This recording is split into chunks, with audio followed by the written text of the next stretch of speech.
start with the fact that it's not the 1960s, says our next guest, and let him expand on that, and that would be Dave Weinberg. Good morning, Dave. How are you?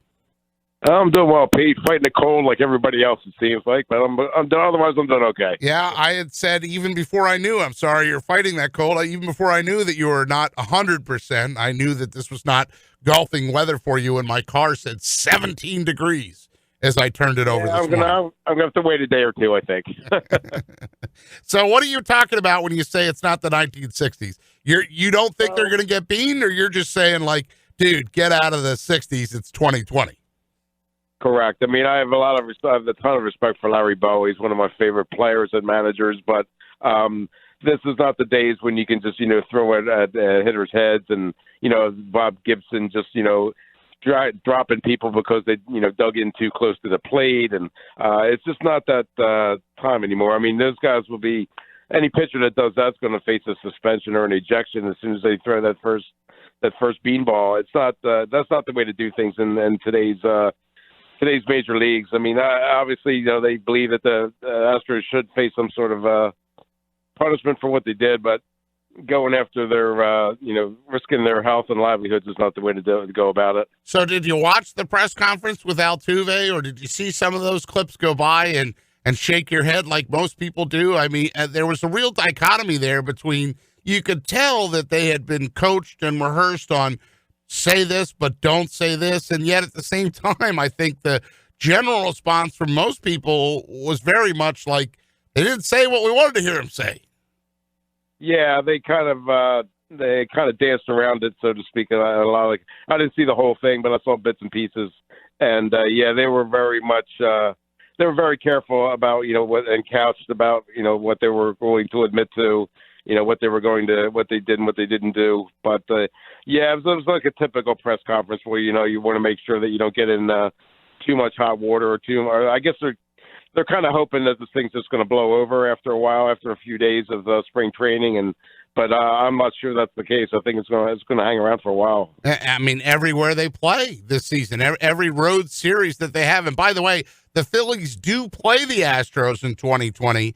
However, it's in Houston. It's not in Philadelphia. So if you were looking for some great Philadelphia fan moment where, remember they had the sign when Barry Bonds came the one time and they held up the sign in left field that said Babe Ruth did it with hot dogs and beer. If you're looking for, I was actually at that game. Yep, I remember it vividly. Yep.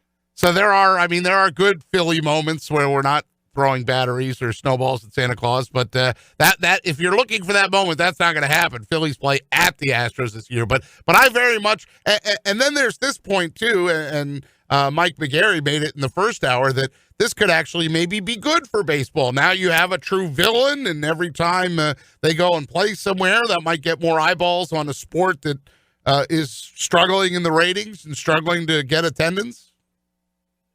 I'm not so sure that's the case, but baseball definitely needs more attention. The ratings have been dropping, attendance has been falling year by year. I don't know that anointing someone the villain is necessarily the best way to go about it. There's 31 other teams that that they have to find a way to draw more fans and more attention to their teams. So I'm not sure that's the way, but I guess any kind of subplot you get is not necessarily a bad thing. I mean, like you said, it does draw a little bit more attention to the sport, but I think they have a lot more work to do to grow this game and make it popular again. So let's expand on that a little bit. Where would you like to see changes to make the do you think it'll ever be America's pastime again the way that it was? Because I don't think so.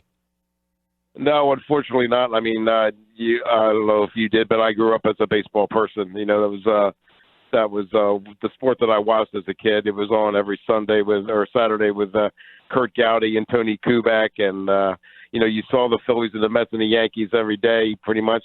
There was no social media, no computers to take your attention away, and video games and what have you. But I think that the baseball lost a generation, and I don't know that you're ever going to be able to get those fans back once you've lost them.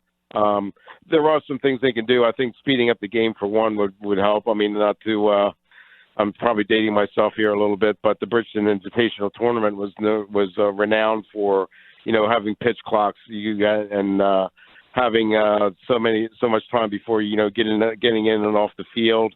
A lot of other twists and turns that they had in their tournament that made sure that they sped up the game, and I think that major leagues could. I know they've done it to a degree already, but I think they just have to be able to find a way to keep those games under 3 hours. Yeah, and of course the biggest rule change that they're going to put in now is that minimum of 3 hitters before the team can make a pitching change. And the purists, they did not like that at all, but they're trying to speed up the game. And will this work?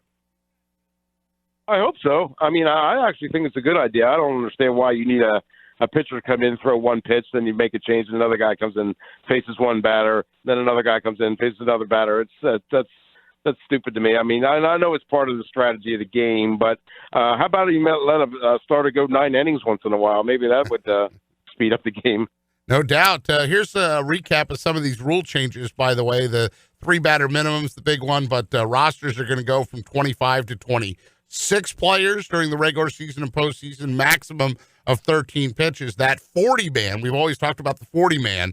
September rosters are now going to be limited to 28 players with a maximum of 14 pitchers. Teams can designate 2-way players. They won't count toward the pitcher limitations on rosters. They have to have a whole bunch of stipulations that go with that. And then remember Wilson Valdez, right? There are limitations now on when a position player can pitch. Now they can only pitch if their team is behind by 6 or more runs, or if a game is in extra innings. And managers have 20 seconds instead of 30 to challenge the call on the field. So that must be the Gabe Kapler rule, huh? With the using position players. Yeah, Gabe. How about Andy McPhail coming out and say, it sounds like Andy McPhail still is trying to defend Gabe or how he handled the Gabe situation. Gabe's in San Francisco. What are you talking about that for? Yeah, that's true. You might as well move on. You got Joe Girardi, one of the best, in recent history at least. He's in your dugout now, so you might as well just let Gabe go ahead and do what he's going to do out in San Francisco and move on, like you said. Well, we're spending some time with Dave Weinberg, 97.3 ESPN columnist. He's got got a couple extra points columns up, new fresh ones that I want to dive into. And one of the things, here we are, Dave, having a conversation about getting eyeballs on baseball and making sure they can get decent ratings and attendance. And your one column is about the XFL. Somewhere He Hate Me is thinking, can I get some residuals for this? The XFL is off to a pretty decent start. Yeah, I think we might have discussed it last week. I was quietly encouraged about it. I watched the games on Saturday. Sunday I had more family time things that I had to do, but Saturday I just thought that was a very entertaining product. I think most of those teams are doing the right thing by playing in soccer stadiums as opposed to NFL stadiums, where you have the more the smaller but more intimate crowd. It's kind of like on top of the action, and I thought the quality play was a little.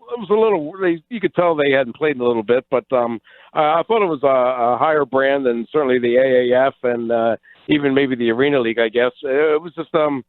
I thought they did very well for their first week, and it looks like they're going about it the right way. I love their the way they interact with TV viewers and fans. I just think that's fantastic. The way that they involve the fans in the game. As far as you can listen to the coach calling the plays. Yeah, if you're actually in the replay booth with the guy who is reviewing the plays. I just think it's the more they can do to get fans involved in the game, I think the better off they're going to be. Dave Weinberg with us. A full disclosure, I hadn't read all the way through your column yet. You have He Hate Me on the bottom there, which and you and I have more in common than you know. I was locked into Pebble Beach. I probably watched a very good amount of the third round and was clicking back and forth between two things to watch the final round. That's on the top of my bucket list, playing Pebble. When I was in Nebraska, I think at the time, I played a course called Sandpiper, which is in Goleta, kind of near Santa Barbara, and they have somewhere like 7 or 8 holes that border the water, and they call it the poor man's Pebble Beach. Now, at the time, I probably paid $100 or $115 to play that course in the 90s, which was a lot of money. And Sure. I have no idea what it is now, but I know it's not 500 or 600, and you don't have to stay at Sandpiper. So if you're ever looking for a Pebble alternative that you can't get on Pebble, Sandpiper is what it's called, and it's out there. And of course, you write about Half Moon Bay. I know you have a love affair with that place. So Dave Weinberg's column is Extra Points, right? Yeah, go ahead. You could give Half Moon Bay a little props. Oh yeah, absolutely. That's probably my favorite course that I played so far, and I've played a lot of them, including Pine Valley. But there's just something about being on the water that just makes it so magical for me. And I also played. I don't know if I mentioned it in the column, but I played Pacific Grove, which is a few miles away from Pebble Beach. But the entire back nine is on the Pacific Ocean, and it was like $50, I think. Yeah, you did mention it there. You said it's 8 miles north and $400 cheaper. Yeah, there you go. We got to have you played in Scotland or Ireland? I have not. I know I'm going to get some flack for this, but I have absolutely no desire to do that. Aha! Zero. Now that's interesting because here's the deal. First and foremost, I was very fortunate to go. I went to Scotland in 1998, and I went to Ireland in 2002. So I had more hair. There was less weight in my belly. I could actually swing a wood. It was a long time ago. But the tour company that ran the golfing excursions was out of Cape May Courthouse, and they're still going. This Jerry Quinlan's, that's right in your neck of the woods, buddy. That's Cape May County. Look, Karen wants to see the Blarney Stone. Take her over there and then sneak around it. It's weird because every time she's a huge Harry Potter fan, my wife. So, it would probably make more sense to go over to the original one, the original castle. But every time I watch the British Open, it's 40 degrees, the wind's blowing 50 miles an hour. They got 7 layers of clothes on. The rain's going sideways. There's like nothing about that appeals to me at all. And there's like Pebble Beach being one. There's so many more courses in the United States that I'd love to play before. I just have no desire to go over there and suffer like that. Well, of course, we had some rain during this past week, and at my other job, I have to stand outside at the end of the day, and I had this gigantic Folds of Honor golf umbrella that very patriotic and has the flag on it, but it's gigantic because it's a gigantic golf umbrella. So big umbrella for a big guy, right? And as we're walking back in, one of the other teachers said to me, like, where'd you get that umbrella? I said, through golf, and I said, today's the kind of day that you wouldn't play golf unless you were in Scotland and Ireland. And that's the thing is, to your point, if you're paying the money for that vacation, you fly 3,000 miles across the pond, as they say, and you're all set up and you're on a schedule and you got to play this course in the morning and this course later on in the afternoon, you're playing 36. If it's coming down sideways, you just keep on going, mud up and put your dry joys on or whatever and try your best. But yeah, I hate playing in the rain. Look, I'm a bad enough golfer as it is. I don't need any more challenging elements. I'm with you there, yep. All right, Dave. So Dave Weinberg's with us, 97.3 ESPN columnist. You also are talking about boxing, and I do like to visit that topic each week because Larry Hazard, you write about, that's the New Jersey Athletic Control Board commissioner. He's going to be sitting ringside for a big fight coming up, and that fight is not here. Right, Deontay Wilder versus Tyson Fury, the rematch of their fight last year, I guess it was, maybe 2 years ago.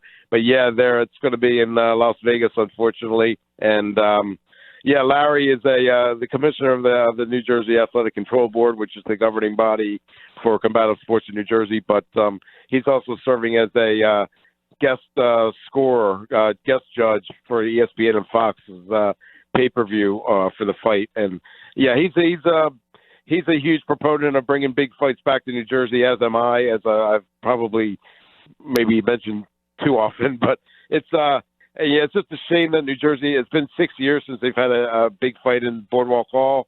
And I'm not understanding why boxing can't be, it's never going to be as great as it was here, but I just don't know why it's not a bigger part of the sports landscape in Atlantic City. Yeah, and you write about, and I agree with this 100%, that Boardwalk Hall did their part. I mean, the renovation that they underwent in, what was it, 2000, and then it reopened in 2002 to get Boardwalk Hall, quote unquote, modern.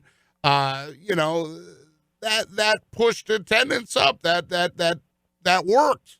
And yet, as you and I go back and forth with too, and both are in concert with, unless the casinos band together, and that's what Larry put on Facebook, right? Come on, Atlantic City casinos, right? Sort of a plea from the old guard, the OG, telling the casinos, let's go. Yeah, it's unfortunate that it just seems like they're not willing to cooperate with each other anymore, or as much as they used to. They did band together, like I mentioned, for the Sergey Kovalev and Bernard Hopkins fight. They got the state involved, the CRDA put up some money, and the result was a fantastic event in 2014. Why that hasn't happened since then, I really have no idea. And even if they don't want to do it that way, then I'm quietly encouraged about the fact that Hard Rock and Ocean have both had boxing events in their properties in the last year or two.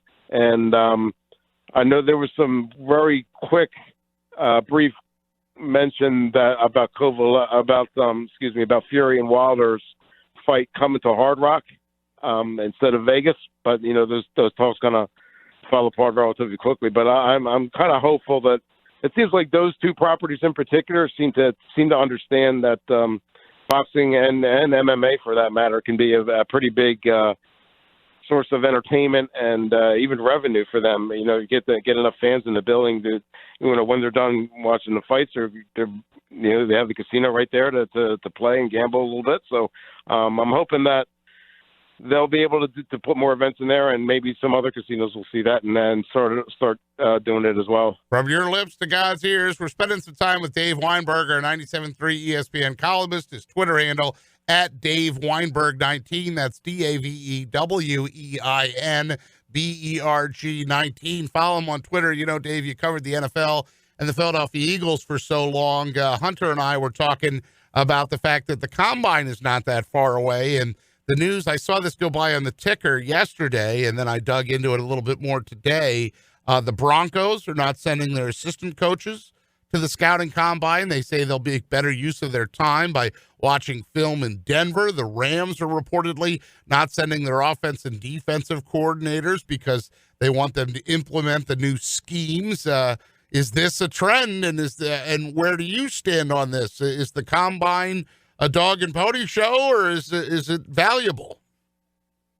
I went to it once, and I don't care if I ever go to it again.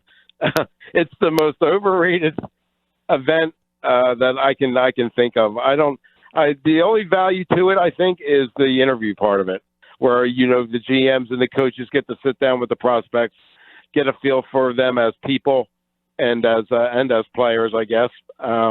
But as far as it's always so synchronized, and who cares if you can run a 4.4 40 in shorts and a t-shirt? I want to see you with a helmet and shoulder pads with a defensive back chasing you down. Then I want to see how fast you are. I just don't. If you want to find football players, watch them play football. Go into the film room and watch how they did, in college. Then you're going to get an idea of the kind of player they are. And if you want to test them for their 40s or their bench press or whatever, then that's what the private workouts are for. I mean, they have these combines, but then every top prospect goes to a team and goes to the dog and pony show, as you call it, for private workouts for every NFL team that's interested in them. So I don't really get what the point of the combine is, other than the fact that the coaches and the GMs get to go to St. Elmo's Steakhouse every night. Yeah, well, that could change too. And your colleague Paul Tomowicz wrote about that, and said the fact that it's the NFL wanting to feed the monster, right? Wanting to feed NFL Network and make sure they moved it to nighttime, because obviously the rate, you're doing it at 10 o'clock in the morning. People, you may not get as good a ratings. It's all television based, right? We're in a Twitter and Facebook, and what little clips can we retweet, and what can we get out there, and how much attention can we get on this? And so now they're moving it to nighttime, and all the coaches are ticked because they can't get to St. Elmo's. And if anybody sits at home and watches that, they've got a serious issue. They do, David. They do. People watch it and they remember it, and Eagles fans remember, like, the receiver that ran the fastest 40 time. I'm blanking on his name because it didn't look. You know who fell in love with the combine famously? Jeffrey Lurie loved Mike Mamula, right? That's the number one thing Eagles fans go to when they think about the combine, and of course that's the number one thing the detractors go to as well. Don't fall in love with how many blocks how high a guy can jump, or how quickly he is in the shuttle run, or whatever those things are. Yeah, it makes no sense to me. I'm like I said, and now it's to the point where I don't know if it's still the case, but Mamula is a perfect example of people who actually train just for the combine. They know what the tests are going to be. They know what the what the drills are, and they hire personal conditioning coaches to help them improve their 40 time, to help them improve their shuttle run, to help them improve their vertical leap. None of which means anything when you get to training camp. Yeah, I'll let you repeat your statement again. If you want to learn about a football player, do what? Watch them play football. 100%. Dave Weinberg's been our guest here on the Pete Thompson Show as we covered his love of Scotland and Ireland golf.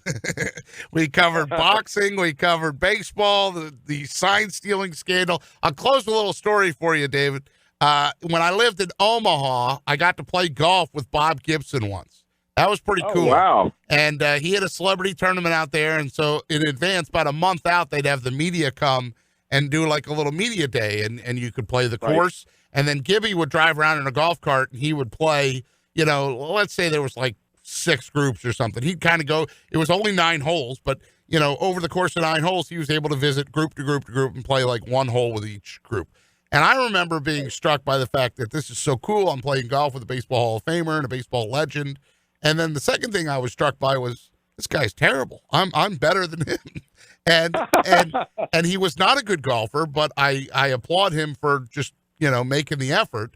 And I remember like actually trying to give him a tip, and he asked for it. I didn't give it unsolicited because you don't do that. But he said, how can I this? And I sort of told him, a little tip, and I guess it helped. I don't know. That was one thing I take away from that about golf and Bob Gibson and tempers. But I also remember the fact that he wasn't happy with how he played, so that he just didn't want to do it. And years after he retired, Bob Gibson, like a guy cut him off on the road, and Gibson like chased him down in his car, almost like Jack Nicholson-esque with the 9-iron. Chased him down in the car, caught up to him at a gas station, and just berated him for cutting him off. So, yes, it's not the 1960s, but you'll be pleased to know that for years after his playing career, Bob Gibson's temper and thermometer still ran hot.